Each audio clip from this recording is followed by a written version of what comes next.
কিছু কিছু খাবার আছে প্রায় অধিকাংশ লোকেরই পছন্দের। তার মধ্যে রয়েছে শীতকালীন সবজির মধ্যে লাউ। আর লাউ চিংড়ি তো কোনো কথাই নেই। আজকে আমি রান্না করব লাউ চিংড়ির ঝোল। হ্যালো গাইস, আসসালামু আলাইকুম। লাউ চিংড়ির ঝোল রান্না করার জন্য আমি প্রথমে পেঁয়াজ মরিচ ভেজে নিয়েছি। তারপর ভাজা পেঁয়াজ মরিচের মধ্যে কিছু পরিমাণে মশলা দিয়ে দিয়েছি। এর মধ্যে দিয়ে দিলাম হলুদের গুঁড়া, দিয়ে সুন্দর মতো মশলাটা কষিয়ে নেব। মশলাটা কষানো হয়ে গেছে, এখন আমি চিংড়ি মাছগুলো দিয়ে সুন্দরভাবে কষিয়ে নেব। চিংড়ি মাছগুলো একটু ভালো করে কষিয়ে নিয়ে আমি আলাদা করে উঠিয়ে রাখব। এরপর দিয়ে দেব কেটে ধুয়ে রাখা লাউ।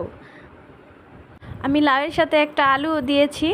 আমি আলু দিয়ে লাউ দিয়ে চিংড়ি মাছ দিয়ে ঝোল রান্না করব, তাই এখানে লাউটাও কষিয়ে নিয়ে ঝোলের পানি দিয়ে দেব আমি।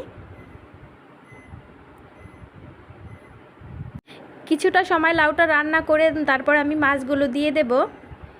লাউয়ের সাথে মাছটা মিশিয়ে দিয়ে কিছুটা সময় ঢেকে জাল করে নিব।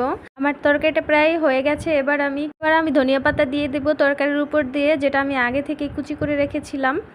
আর এই শীতের যে কোনো তরকারিতে ধনিয়া পাতা অ্যাড করলে আমার কাছে খুব ভালো লাগে, তাই আমি সব ধরনের তরকারি রান্না করলে আমি ধনিয়া পাতা ব্যবহার করি।